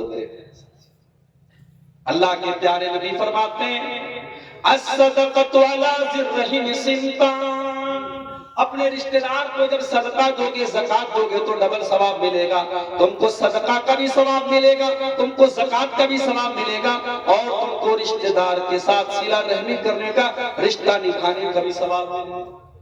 اور یہ بھی سن لو، رشتہ داروں کو جب آپ دیں گے، ان کی مدد کریں گے تو اللہ تعالیٰ آپ کے مال میں اور برکت دے گا۔ اللہ کے پیارے نبی صلی اللہ علیہ وسلم نے فرمایا من احب ان ينسع له في اثره، جو یہ چاہتا ہے کہ اس کی عمر میں اللہ تعالیٰ برکت دے دے، وَيُبْسَطَ لَهُ فِي رِزْقِهِ، اور اس کی روزی میں اللہ تعالیٰ برکت دے دے، فَلْيَصِلْ رَحِمَهُ، تو وہ اپنے رشتہ داروں کے ساتھ اچھا سلوک کرے، اپنے رشتہ داروں کے ساتھ صلہ رحمی کرے۔ آج نظر اٹھا کے دیکھ لو اپنے گاؤں میں، بھائی بھائی میں بول چال بند ہے، چچا بھتیجے میں بول چال بند ہے، بہن سے بھائی بات نہیں کر رہا ہے، ماں سے بیٹا بات نہیں کر رہا ہے، بات چیت بند ہے، تعلقات بند ہیں، رشتہ بند ہے، اور دونوں ماشاءاللہ قرآن اور حدیث میں چلنے والے۔ وہ رشتوں کو توڑنے والوں، وہ اپنی ماں سے رشتہ توڑنے والوں، اپنی بہن سے رشتہ توڑنے والوں، اپنے بھائی سے رشتہ توڑنے والوں، کیا آپ نے اللہ کے نبی کی وہ حدیث نہیں سنی ہے؟ آپ نے فرمایا لا یحل لمسلم ان یحجر اخاہ فوق ثلاث، کسی مسلمان کے لیے جائز نہیں ہے کہ وہ اپنے مسلمان بھائی سے 3 دن سے زیادہ تعلق توڑ کے رکھے۔ صحابہ کرام کو دیکھو میرے ساتھ، صحابہ کرام کے بیچ میں بھی کبھی کبھی آپس میں ناچاپی ہوئی ہے، مگر جب ان کے سامنے قرآن کی آیتیں رکھی جاتی تھی، رسول کی حدیثیں پیش کی جاتی تھی، تو صحابہ کرام فوراً رجوع کرتے۔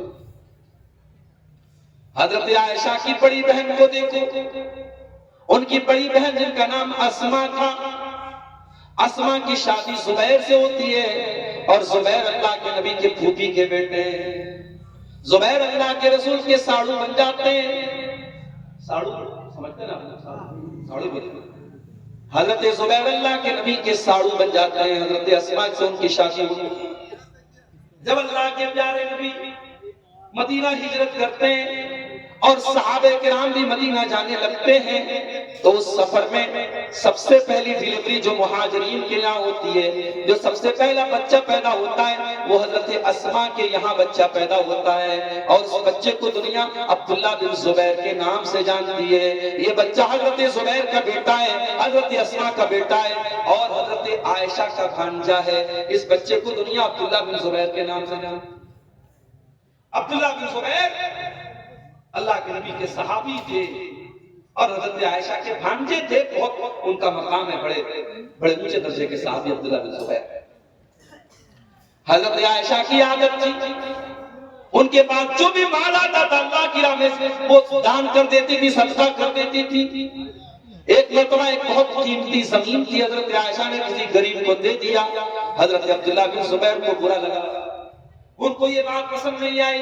انہوں نے بڑے غصے میں کہا کہ میں عائشہ کو اپنی خالہ کو یہ کام نہیں کرنے دوں گا. وہ زمین جو انہوں نے فلاں کو گفٹ کی ہے میں اپنی خالہ کو ضرور منع کروں گا, ضرور روکوں گا. لَأَحْجُرَنَّ عَلَيْهَا, میں اپنی خالہ کو یہ زمین وقف کرنے نہیں دوں گا, میں یہ زمین ان کو ہبہ کرنے نہیں دوں گا. وہ زمین بڑی قیمتی ہے, وہ کسی غریب کو دینا چاہتی تھی. عبداللہ بن زبیر کو ان کا یہ فیصلہ پسند نہیں آیا اور انہوں نے بڑے غصے میں کہا کہ میں اپنی خالہ کو یہ کام نہیں کرنے دوں گا. خالہ بولتے پارے میں نہ بولتے پارے, ہاں ماشاءاللہ, خالہ ماں کے برابر ہے. حضرت عائشہ رضی اللہ تعالیٰ عنہ اپنے بھانجے کی اس بات پر بہت ناراض ہوئی اور بڑے غصے میں انہوں نے کہا واللہ لا اکلمن ابن الزبیر, اللہ کی قسم میں آج کے بعد ابن زبیر سے بات نہیں کروں گی, ابن زبیر سے میں بات چیت نہیں رکھوں گی, اس سے کوئی تعلق نہیں رکھوں گی. حضرت عائشہ نے قسم کھا لی. اب آج کا دور ہوتا اور کوئی خالہ کسی بھانجے سے ناراض ہو جاتا تو بھانجے کو کیا فرق پڑتا ہے؟ بھانجا کہتا کہ جاؤ, اگر تم مجھ سے ناراض ہو تو تم جاؤ, ہمیں کیا مطلب ہے. مگر یہ صحابہ تھے میرے گھر. عبداللہ بن زبیر کو احساس ہوا ٹھیک ہے میری خالہ کا کوئی فیصلہ مجھ کو پسند نہیں تھا مگر مجھے غصے میں ایسا نہیں بولنا چاہیے تھا, غلطی میری ہے, خطا میری ہے, مجھ کو جا کر کے معافی مانگ لینی چاہیے. عبداللہ بن زبیر اپنی خالہ کے پاس آتے ہیں, اے خالہ جان آپ تو میری خالہ ہیں, آپ تو میری ماں کے برابر ہیں, آپ تو پوری امت کی ماں ہیں, اے خالہ جان اپنے بھانجے کو معاف کر دیجئے. حضرت عائشہ نے کہا میں معاف نہیں کر سکتی. حضرت عائشہ معاف کرنے کو تیار نہیں. عبداللہ بن زبیر نے دماغ لگایا, کہا کہ اب ایک ہی طریقہ ہے, یہ اکیلے میرے بس کا کام نہیں ہے. انہوں نے دو صحابی کو پکڑا. یہ دو صحابی جو تھے ان کا تعلق بنو نجار سے تھا جو اللہ کے پیارے رسول کے نانیحال کا قبیلہ تھا, اور حضرت عبداللہ بن زبیر جانتے تھے کہ اللہ کے نبی حضرت محمد رسول اللہ صلی اللہ علیہ وسلم سے جیسے حضرت عائشہ محبت کرتی تھی ویسے ہی اللہ کے نبی کے رشتہ داروں سے بھی بہت محبت کرتی تھی. عبداللہ بن زبیر نے دو صحابی سے کہا کہ آپ لوگوں کو میرا یہ مسئلہ حل کرا دینا ہے, چل کے میری خالہ کو منا دینا ہے. یہ تینوں لوگ حضرت عائشہ کے گھر پہنچے اور انہوں نے دروازہ کھٹکھٹایا. اس زمانے میں طریقہ کیا تھا, دروازہ کھٹکھٹاتے تو سلام کرتے. انہوں نے سلام کیا, السلام علیکم ورحمۃ اللہ. حضرت عائشہ نے جواب دیا. انہوں نے کہا اندخل, کیا ہم اندر آ سکتے ہیں؟ حضرت عائشہ نے کہا ٹھیک ہے اندر آ جاؤ. جب یہ تینوں اندر گئے, اندر پردہ لگا ہوا, اندر پردہ لگا تھا اور پردے کے اس پار حضرت عائشہ تھی اور اس پار یہ تینوں. وہ پردے کا مذاق اڑانے والوں, وہ پردے کو پرانے دور کی یادگار کہنے والوں, او میری پیاری ماں بہنوں جو یہ کہتی ہو کہ پردہ کرنا تو آج کے دور میں یہ بڑے پرانے زمانے کی علامت ہے اور اصل تو پردہ دل کا پردہ ہوتا ہے. میں آپ سے سوال کرتا ہوں, کیا حضرت عائشہ سے زیادہ صاف آپ کا دل ہو گیا؟ کیا نبی کے صحابہ سے زیادہ صاف آپ کا دل ہے؟ میرے پیارے بھائیوں, اگر نبی کے صحابہ کو بھی یہ حکم دیا جا رہا ہے وَإِذَا سَأَلْتُمُوهُنَّ مَتَاعًا فَاسْأَلُوهُنَّ من وراء حجاب، جب تمہیں نبی کی بیویوں سے کوئی سامان مانگنا ہو تو پردے کی آڑ میں سے مانگو۔ میرے پیارے بھائیوں، نبی کی بیویوں سے بڑھ کے پاک صاف کون ہو سکتا ہے؟ اور نبی کے صحابہ سے زیادہ صاف دل کس کا ہو سکتا ہے؟ لہٰذا جب ان کو پردہ کرنے کا حکم ہے تو آج کے دور کی عورتوں کو بھی پردے میں رہنا پڑے گا۔ حضرت عائشہ اندر ہے، پردے کے اس پار ہے، اور اس پار یہ تینوں۔ جیسے ہی یہ تینوں لوگ اندر گئے، حضرت عبداللہ بن زبیر اپنی خالہ کے پاس گئے اور خالہ کے گلے لگ کر کے رونے لگے اور کہنے لگے خالہ جان آپ کے بھانجے سے غلطی ہو گئی، معاف کر دیجئے، ہوں تو میں آپ کا بھانجا، آپ کی بہن کا بیٹا ہوں، آپ کے بیٹے کے برابر ہوں، اے خالہ جان خطا ہو گئی، غلطی ہو گئی، اپنے بھانجے کو معاف کر دیجئے۔ حضرت عبداللہ بن زبیر معافی مانگتے چلے جا رہے، روتے چلے جا رہے، حضرت عائشہ کی آنکھوں سے بھی آنسو بہتے چلے جا رہے، وہ بھی روتی چلی جا رہی ہیں، اور عبداللہ بن زبیر بھی روتے چلے جا رہے ہیں، اور ادھر سے وہ دونوں صحابی کہہ رہے ہیں اے ام المومنین، اے حضرت عائشہ، یہ آپ کا بھانجا ہے، آپ کی بہن کا بیٹا ہے، معاف کر دیجئے، اس سے رشتہ نہ توڑیے، اس سے بات چیت بند نہ کیجئے۔ کیا آپ نے اللہ کے رسول کی وہ حدیث نہیں سنی ہے؟ آپ نے فرمایا لا یحل لمسلم ان یہجر اخاه فوق ثلاث، کسی مسلمان کے لیے جائز نہیں ہے کہ وہ اپنے مسلمان بھائی سے 3 دن سے زیادہ تعلق توڑ کر کے رکھے۔ اے اماں عائشہ، اپنے بھانجے کو آپ معاف کر دیجئے۔ اب جو وہ ایموشنل ماحول بن گیا، عبداللہ بن زبیر بھی روتے چلے جا رہے ہیں اور حضرت عائشہ بھی روتی چلی جا رہی ہیں، اور آخر انہوں نے اپنے بھانجے کو معاف کیا۔ اور اسلام میں قسم کا جو کفارہ ہے، ایک غلام کو آزاد کرنا ہے، مگر حضرت عائشہ نے 40 غلاموں کو آزاد کیا۔ اور جب اس واقعے کو حضرت عائشہ یاد کرتی تھی، رونے لگتی تھی، اور ان کے اتنا ان کا آنسو بہتا تھا کہ اپنے دوپٹے سے آنسو کو صاف کرتی تھی۔ میرے پیارے ساتھیوں، رشتہ داروں سے خیر مت رکھو، رشتہ داروں سے قطع تعلقی مت رکھو۔ اگر کوئی اونچ نیچ ہو گئی ہے تو بات ختم کرو، اور کبھی بھی رشتہ داروں کے ساتھ یہ سوچ کر کے بھلائی مت کرو کہ وہ کرے گا تو ہم کریں گے، بدلہ مت چکاؤ۔ تم سے جو ہو سکتا ہے لوگوں کے سکھ دکھ میں کام آؤ، لوگوں کی مصیبتوں میں کام آؤ، اور آپ پتا کرو کہ آپ کے کون رشتہ دار کہاں پہ رہتے ہیں۔ حقوق العباد میں بہت بڑا حق میرے پیارے ساتھیوں آپ کے رشتہ داروں کا۔ اس کے بعد اللہ نے فرمایا وَبِذِي الْقُرْبَى وَالْيَتَامَى، اور یتیموں کے ساتھ بھی تمہیں اچھا سلوک کرنا ہے۔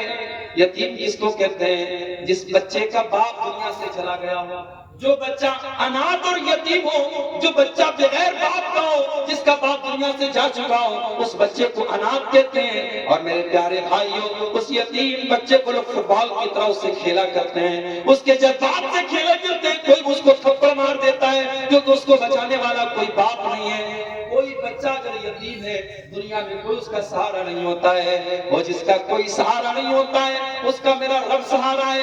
اور اللہ نے یتیم کا سہارا بن کر کے اللہ نے یتیموں کا بھی حق بیان کیا، فرمایا والیتاما، یتیموں کے ساتھ تم اچھا سلوک کرو۔ اللہ کے رسول فرماتے ہیں انا وکافل الیتیم کہاتین، میں اور یتیم کو پالنے والا، یتیم کی پرورش کرنے والا جنت میں ایسے رہیں گے جیسے آپ نے بھی دونوں انگلیوں سے اشارہ کر کے فرمایا، جیسے یہ دونوں انگلیاں ایک دوسرے سے ملی ہوئی ہیں، جنت میں یتیم کا پالنے والا میرے ساتھ ہے۔ ایک اور صحابی اللہ کے نبی کے پاس آئے اور انہوں نے کہا کہ اللہ کے نبی، مجھے اپنے دل میں بڑی سختی محسوس ہوتی ہے، مجھے دل کی سختی کا کوئی علاج بتا دیجئے، دل کی کٹھورتا کا کوئی علاج بتا دیجئے۔ اللہ کے نبی نے فرمایا امسح برأس الیتیم، کسی یتیم کے سر پہ محبت سے ہاتھ پھیر دو۔ میرے پیارے ساتھیوں، یتیم کے ساتھ کبھی نا انصافی مت کرنا، یتیم کی حق تلفی مت کرنا۔ اگر آپ کا بھائی مر جائے اور آپ کے بھتیجے یتیم ہو جائیں تو وہاں یہ قانون مت بیان کرنے لگنا کہ ارے یہ تو میرا بھائی تو میرے باپ کی زندگی میں مر گیا، اس کا تو کوئی حق نہیں بنتا ہے۔ اس میں اپنے یتیم بھتیجوں کو دیکھ کر کے اپنے بچوں کو یاد کر لینا اور سوچنا کہ اگر تمہارے بچے یتیم ہوئے ہوتے تو تمہیں کیسا لگتا۔ اپنے یتیم بھتیجوں کے ساتھ کوئی انیائے مت ہونے دینا، کوئی نا انصاف مت ہونے دینا میرے ساتھ۔ اس کے بعد فرمایا والمساکین، اور مسکینوں اور غریبوں کے ساتھ بھی تم اچھا سلوک کرو۔ جو سماج میں غریب طبقہ ہے، کمزور طبقہ ہے، اس کو حقیر مت سمجھنا۔ ٹھیک ہے تمہارے پاس دولت ہے، تمہارے پاس بنگلہ ہے، تمہارے پاس گاڑی ہے، اس کا مطلب یہ نہیں کہ تمہیں دوسروں کو حقیر سمجھنے کا ادھیکار۔ انما ترزقون بضعفائکم، تم کو اگر روزی مل رہی ہے، تمہارا گھر اگر چل رہا ہے تو انہی غریبوں کی دعاؤں سے چل رہا ہے، ان غریبوں کی بددعا مت لینا، ان غریبوں کا دل مت دکھانا۔ فرمایا والمساکین، مسکینوں کے ساتھ، غریبوں کے ساتھ تم اچھا سلوک کرو۔ سردی کا موسم آ گیا، ہو سکے رات کے اندھیرے میں نکلنا اور کسی غریب کو دیکھو کہ وہ سردی کے موسم میں کانپ رہا ہے، جا کر کے اس کو کمبل دے دینا، اس سے اس کا نام مت پوچھنا، اس کا فوٹو مت کھینچنا، اس کی بس مدد کر دینا، شاید اللہ تعالیٰ کو تمہاری یہ نیکی پسند آ جائے۔ اللہ قرآن میں کہتا ہے وَيُطْعِمُونَ الطَّعَامَ عَلَىٰ حُبِّهِ مِسْكِينًا وَيَتِيمًا وَأَسِيرًا۔ میرے نیک بندے یتیموں کو کھانا کھلاتے ہیں، مسکینوں کو کھانا کھلاتے ہیں اور قیدیوں کو کھانا کھلاتے ہیں، اور جب کھانا کھلاتے ہیں تو کیا کہتے ہیں؟ انما نطعمکم لوجہ اللہ، ہم تو تمہیں اللہ تعالیٰ کو راضی کرنے کے لیے کھانا کھلا رہے ہیں، لا نرید منکم جزاء ولا شکورا، ہمیں تم سے کوئی بدلہ نہیں چاہیے، ہمیں تم سے کوئی شکریہ نہیں چاہیے۔ نیکی کرو، نیکی کر کے اس کا پرچار مت کرو میرے پیارے ساتھیوں۔ آپ غریبوں کی مدد کیجئے، غریبوں کے ساتھ اچھا۔ اس کے بعد فرمایا والجار ذی القربى، اور تیرا وہ رشتہ دار جو قریبی رشتہ دار بھی ہے اور پڑوسی بھی ہے، اس پڑوسی کے ساتھ تم اچھا سلوک کرو۔ والجار الجنوبی، اور اگر کوئی پڑوسی ہے لیکن رشتہ دار نہیں ہے، اس کے ساتھ بھی تمہیں اچھا سلوک کرنا ہے۔ اگر پڑوسی مسلمان ہے تب بھی اچھا سلوک کرنا ہے، اگر پڑوسی غیر مسلم ہے تب بھی اچھا سلوک کرنا ہے۔ اگر آپ کا پڑوسی اگر آپ کی وجہ سے تکلیف میں ہے، آپ کی وجہ سے دکھ میں ہے، اللہ کے نبی نے فرمایا لا یؤمن من لا یامن جارہ بوائقہ، جس کا پڑوسی اس کی وجہ سے تکلیف میں ہو وہ ایمان والا نہیں ہو سکتا، وہ جنت میں نہیں جا سکتا۔ پڑوسی کا بڑا حق ہے میرے پیارے ساتھی، اور اسلام جب پڑوسی کی بات کرتا ہے تو اسلام میں پڑوسی کا دائرہ بہت بڑا ہے۔ اسے دھرم اور کاسٹ اور جاتی کے آدھار پہ آپ اس کو محدود نہیں کر سکتے۔ آپ کا پڑوسی کسی بھی جاتی کا، کسی بھی مذہب کا ہو، اپنے پڑوسی کی سکھ دکھ میں اس کے کام۔ اگر آپ کے گھر میں پیٹ بھر کے لوگ کھانا کھا رہے اور پڑوسی آپ کا بھوکا مر رہا ہے، آپ اللہ کے یہاں جواب نہیں دے پائیں گے۔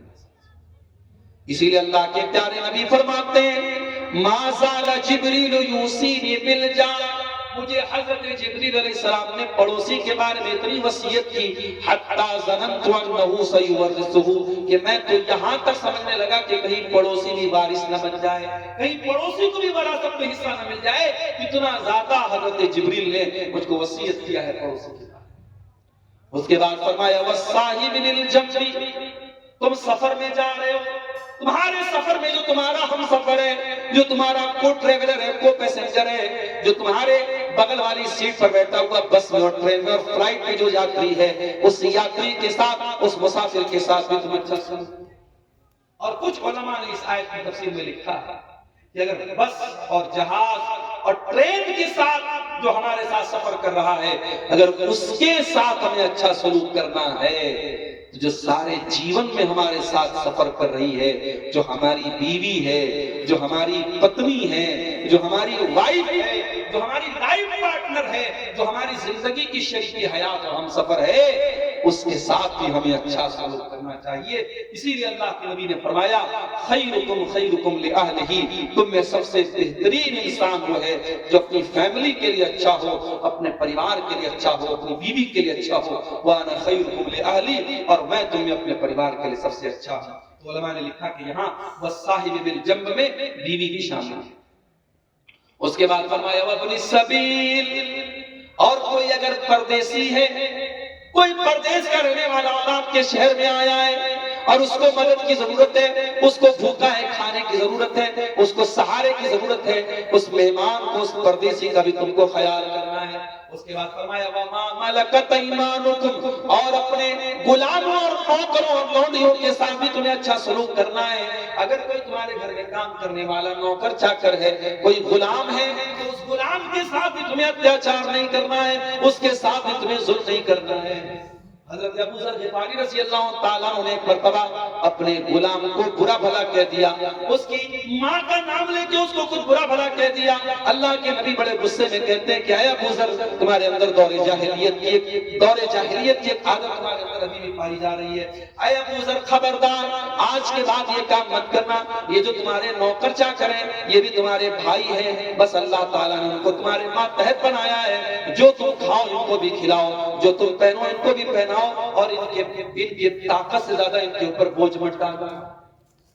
غلاموں کا بھی خیال رکھا اسلام نے، نوکروں کا بھی خیال رکھا، بلکہ نبی اکرم صلی اللہ علیہ وسلم کے اپنے انتقال سے پہلے جو دو باتوں کی وصیت کی تھی، اس میں ایک بات کیا تھی؟ الصلاۃ وما ملکت ایمانکم، او لوگو نماز کی پابندی کرنا اور اپنے غلاموں کا خیال کرنا، اپنی لڑکیوں کا خیال کرنا، اپنے غلاموں کے ساتھ تم ناانصافی نہ کرنا، ان کے ساتھ تم ظلم نہ کرنا۔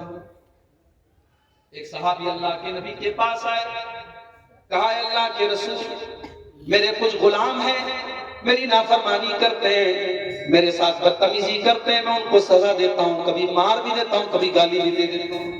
اے اللہ کے نبی، کیا اپنے غلاموں کو مارنے پیٹنے پر مجھے قیامت کے دن سزا ملے گی؟ آپ نے فرمایا کہ اگر تمہارے غلام جو تمہاری نافرمانی کرتے ہیں، جو تمہارے ساتھ بدتمیزی کرتے ہیں، قیامت کے دن اس کو بھی تولا جائے گا، اور تم جو سزا دیتے اس کو بھی تولا جائے گا۔ اگر ان کی نافرمانی زیادہ ہے، ان کی بدتمیزی زیادہ ہے، اور تمہاری سزا کم ہے، تو یہ تمہارے لیے اچھی بات ہے، تمہاری نیکیاں بڑھ جائیں گی، تمہارے کچھ گناہ کم ہو جائیں گے۔ لیکن اگر اس کا الٹا ہے اور تمہاری سزا زیادہ ہے اور ان کی نافرمانی کم ہے، تو پھر یہ تمہارے لیے مصیبت بن جائے گی، تمہاری نیکیاں کم ہو جائیں گی اور ان کے گناہ تمہارے اوپر لاد دیے جائیں گے۔ صحابی نے یہ سنا، زاروں قطار رونے لگے، ایک کونے میں جا کر کے رونے لگے، اے اللہ کے نبی میں کیا کروں، میرے غلام تھے، میں نے سزا دے دیا، اب آپ اتنی خطرناک بات کر رہے ہیں، میں کیا کروں؟ آپ نے قرآن کی آیت پڑھ کے سنا دی، اے میرے صحابی، کیا تم نے قرآن کی آیت نہیں پڑھی ہے؟ وَنَزَعُ الْمَوَازِينَ الْقِسْطَ لِيَوْمِ الْقِيَامَةِ، ہم قیامت کے دن انصاف کا ترازو رکھیں گے، وَإِنْ كَانَ مِثْقَالَ حَبَّةٍ مِّنْ خَرْدَلٍ أَتَيْنَا بِهَا، ایک رائی کے دانے کے برابر بھی اگر کوئی چیز ہوگی ہم سامنے لے آئیں گے، وَكَفَى بِنَا حَاسِبِينَ، اور حساب لینے کے لیے ہم کافی ہیں۔ اے میرے صحابی، تیری نیکیوں کو تولا جائے گا، تیرے گناہوں کو تولا جائے گا، اور اگر تو نے اپنے غلاموں کو زیادہ سزا دی ہے تو تجھے تو اس کو بھگتنا پڑے گا۔ صحابی نے کہا اے اللہ کے نبی، میں اتنا بڑا خطرہ مول نہیں لے سکتا، میں اتنا بڑا رسک مول نہیں لے سکتا۔ اے اللہ کے نبی، میں آپ کو گواہ بنا کے کہتا ہوں، انی اشہدکم علی انہم احرار، اے اللہ کے نبی میں آپ کو گواہ بنا کے کہتا ہوں، میں اپنے سارے کے سارے غلاموں کو آزاد کر رہا ہوں، میں غلاموں کو آزاد کر رہا ہوں، میں اتنا بڑا رسک نہیں لے سکتا، میں اتنا بڑا خطرہ نہیں لے سکتا، میں ناپ تول کے سزا نہیں دے سکتا، اب میرے پاس ایک ہی چارہ ہے، میں سارے کے سارے غلاموں کو آزاد کر رہا ہوں۔ اسلام نے غلاموں کا بھی حق بتایا ہے، اور یہ 9 حق بتانے کے بعد اب اللہ تعالیٰ 10ویں بات کیا کہتا ہے؟ ان اللہ لا يحب من کان مختالا فخورا، اللہ تعالیٰ کسی تکبر کرنے والے، کسی اہنکار کرنے والے، کسی غرور کرنے والے، کسی گھمنڈ کرنے والے کو پسند نہیں کرتا ہے۔ پتہ یہ چلا کہ حقوق العباد کا خیال وہی انسان رکھے گا جس کے اندر اہنکار نہیں ہوگا، اور جو اہنکاری ہوگا، جو گھمنڈی ہوگا، وہ کبھی بھی حقوق العباد کا خیال نہیں کرے۔ اس لیے میرے پیارے ساتھیوں، اگر اللہ کے ہاں کامیاب ہونا ہے تو حقوق العباد کا خیال کرو، کوشش کرو کہ تمہاری زبان سے کسی کو تکلیف نہ پہنچے، تمہارے ہاتھ سے کسی کو تکلیف نہ پہنچے، اور اگر پہنچی ہے تو دنیا میں معافی مانگ لو، دنیا میں بات ختم کر دو، ورنہ قیامت کے دن اس کی سزا بہت سخت ہوگی۔ اللہ کے پیارے نبی فرماتے ہیں لَتُوَدُّنَّ الْحُقُوقَ إِلَىٰ أَهْلِهَا يَوْمَ الْقِيَامَةِ، تم نے دنیا میں اگر کسی کا حق نہیں دیا ہے تو قیامت کے دن تو دینا پڑے گا. حتی یقاد للشاة الجلحاء من الشاة القرناء، یہاں تک کہ اگر سینگ والی بکری نے بغیر سینگ والی بکری کو مارا ہوگا تو اس سے بھی قصاص لیا جائے گا. وہ لوگوں آج ہم حقوق العباد کے معاملے میں بڑی لاپرواہی کے ساتھ زندگی گزار رہے ہیں. خبردار خبردار، حقوق العباد کے معاملے میں اللہ سے ڈرو میرے پیارے ساتھیوں.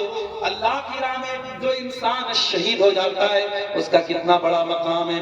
اللہ کی راہ میں شہید ہونے والے کا کتنا بڑا مقام ہے. لیکن اللہ کے نبی فرماتے ہیں یغفر للشہید کل ذنب الا الدین، کہ جو اللہ کی راہ میں شہید ہو جائے گا اس کے سارے گناہ معاف ہو جائیں گے مگر قرضہ معاف نہیں ہوگا. اس نے دنیا میں اگر قرضہ لیا ہے قرضہ معاف نہیں ہوگا جب تک قرضہ ادا نہیں ہو جائے گا. اس لیے اسلام یہ کہتا ہے کہ جب کوئی انتقال کر جائے، جب میت ہو جائے تو پہلا کام کیا کرنا ہے؟ ہمیں کفن دفن کا انتظام کرنا ہے. اور کفن دفن کا انتظام کرنے کا دوسرا کام کیا کرنا ہے؟ میت کے اوپر جو قرضہ ہے وہ قرضہ ادا کرنا ہے. اور پھر تیسرا کام کیا ہے؟ میت نے اگر کوئی وصیت کی ہے اور اپنے پورے مال کے 1/3 حصے کے اندر کی ہے اس وصیت پر عمل کیا جائے گا. اور چوتھا کام کیا کرنا ہے؟ میت کو وارثوں کے بیچ میں بانٹا جائے گا. آج میت ہوتی ہے تو وراثت تو بڑھتی ہے لیکن قرضہ وہ دینے کے لیے کوئی تیار نہیں ہے. اللہ کے نبی نے قرضے کو بھی حقوق العباد میں سے مانا ہے. میرے پیارے ساتھیوں، تو یہ 1-2 سوالات آئے ہیں، جواب دے کے بعد ختم کرتے ہیں. کیا آئی لو جیسس کرائسٹ کہہ سکتے ہیں؟ دیکھیے، پہلی بات تو یہ کہ جیسس کرائسٹ جو یہ نام بولا جاتا ہے، اب یہ حضرت عیسیٰ کا صحیح نام ہے بھی کہ نہیں یہ ہم نہیں جانتے، کیونکہ ہمارے قرآن میں جو حضرت عیسیٰ کا نام ہے وہ عیسیٰ ہے. اس لیے آپ آئی لو عیسیٰ تو کہہ سکتے، اس کی تو گنجائش ہے، لیکن آئی لو جیسس کرائسٹ کہنا یہ مناسب بات نہیں ہے. دوسری بات یہ کہ آپ یہ کس اینگل سے بول رہے ہیں؟ ایک اینگل سے تو عیسائی بولتا ہے آئی لو جیسس کرائسٹ، وہ کس اینگل سے بول رہا ہے؟ وہ یہ عقیدہ رکھ رہا ہے کہ عیسیٰ سن آف گاڈ ہے. اس اینگل سے اگر ہم بولتے تب تو یہ شرک ہو جائے گا. لیکن اگر آپ اللہ کا رسول مانتے ہیں، حضرت عیسیٰ علیہ السلام کو اللہ کا بندہ مانتے ہیں، اللہ کے حکم سے وہ پیدا ہوئے یہ مانتے ہیں اور ہم مانتے ہیں، اس لحاظ سے یہ کہا جا سکتا ہے، اس میں کوئی حرج کی بات نہیں ہے. لیکن کرسمس کے موقع پر یہ سب کہنا ایک طریقے سے اس تہوار میں شرکت ہے، یہ بات مناسب نہیں ہے. قبرستان میں جا کر سورہ یاسین کی تلاوت کرنا کیسا ہے؟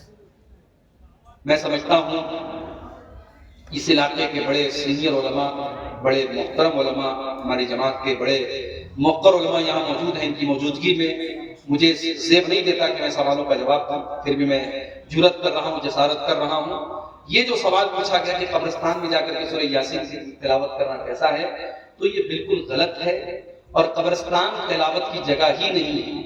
قبرستان میں آپ جا کر کے میت کو دفنائیں گے اور دفن کرنے کے بعد جو کھڑے ہو کر کے اس کے لیے دعا کرنا ہے وہ آپ کر سکتے ہیں. یا کبھی آپ اپنی ماں کی قبر پہ گئے، باپ کی قبر پہ گئے، وہاں جا کر کے آپ مغفرت کی دعا کر سکتے ہیں. لیکن وہاں قرآن کی تلاوت بالکل اس کا کوئی ثبوت نہیں. بلکہ ایک بہت مشہور روایت ہے کہ اپنے مردوں کے اوپر سورہ یاسین پڑھو، یعنی جس کا کی موت کا ٹائم قریب ہے اس کے پاس جا کے سورہ یاسین پڑھو. وہ روایت بھی سخت ضعیف ہے. تو اس لیے جو انسان قریب المرگ ہو، جس کی موت کا ٹائم آئے، اس کے پاس بھی سورہ یاسین جا کے جو پڑھا جاتا ہے وہ بھی صحیح نہیں ہے. ہاں، وہاں آپ لا الہ الا اللہ کی تلقین کیجئے، بار بار لا الہ الا اللہ پڑھیے، تاکہ مرنے والا جب دنیا سے جائے تو آخری کلمہ وہ لا الہ الا اللہ کہہ کر کے جائے. تو یہ چیز صحیح ہے، اس کا ثبوت ہے. باقی سورہ یاسین کا ثبوت وہاں پہ نہیں ہے. کیا ایسے امام کے پیچھے نماز پڑھ سکتے ہیں جو امام غریب نواز کو مانتے ہیں؟ دیکھیے، ماننے کا مطلب یہ ہے کہ اگر وہ واقعی میں اس امام کے بارے میں ہم کو کنفرم معلوم ہے کہ وہ کوئی شرکیہ عقیدہ رکھتا ہے یا شرکیہ عمل کرتا ہے، تو ایسے امام کے پیچھے ہم نماز نہیں پڑھیں. لیکن اگر ہم راستے میں جا رہے ہیں، یہاں سے ہم پاکڑ جا رہے ہیں یا فرقہ جا رہے ہیں، مالدہ جا رہے ہیں، نماز کا ٹائم ہوا، راستے میں ایک مسجد ملی اور اس مسجد کے امام کے عقیدے کے بارے میں ہمیں نالج نہیں ہے کہ اس امام کا عقیدہ اس طریقے کا ہے کہ نہیں ہے، لیکن نماز کا ٹائم ہے تو ہم وہاں پہ نماز پڑھ سکتے ہیں. لیکن جس امام کے بارے میں کنفرم معلوم ہو کہ وہ شرکیہ عقیدہ رکھتا ہے، اس امام کے پیچھے آپ کی نماز درست نہیں ہے. اور جہاں آپ کو معلوم ہے کہ صحیح قرآن و حدیث پہ چلنے والے امام کی امامت میں نماز ہو سکتی ہے اور وہاں پہ وہ مسجد موجود ہے تو آپ اسی مسجد میں نماز پڑھیے. ہاں جہاں مجبوری ہے راستے میں آپ کہیں ہیں وہاں پڑھ سکتے ہیں, لیکن وہاں پر بھی اگر یہ جیسے آپ کسی مسجد میں گئے وہاں قبر موجود ہے تو یہ بالکل آپ وہاں پہ نماز نہیں پڑھیں گے. یا کسی امام کے بارے میں آپ کو معلوم ہے کہ وہ شرکی عمل کرتا ہے تو اس امام کے پیچھے بھی آپ نماز نہیں پڑھیں گے. ٹھیک ہے, تو اللہ تعالیٰ سے ہم دعا کرتے ہیں رب العالمین ہم سب کو حقوق العباد کے معاملے میں محتاط رہنے کی توفیق عطا فرمائے. اللہ تعالیٰ ہمیں اپنے ذریعے سے ہم نے جو بھی کسی کو تکلیف پہنچائی ہے اپنی زبان سے اور ہاتھ سے, اللہ تعالیٰ اس کو معاف فرمائے اور زندگی میں ہمیں ان لوگوں سے معافی مانگنے کی توفیق عطا فرمائے. اللہ تعالیٰ ہمیں ایمان و عمل والی زندگی گزارنے کی توفیق عطا فرمائے. جب تک ہم دنیا میں زندہ رہیں اسلام پر زندہ رہیں اور ہمارا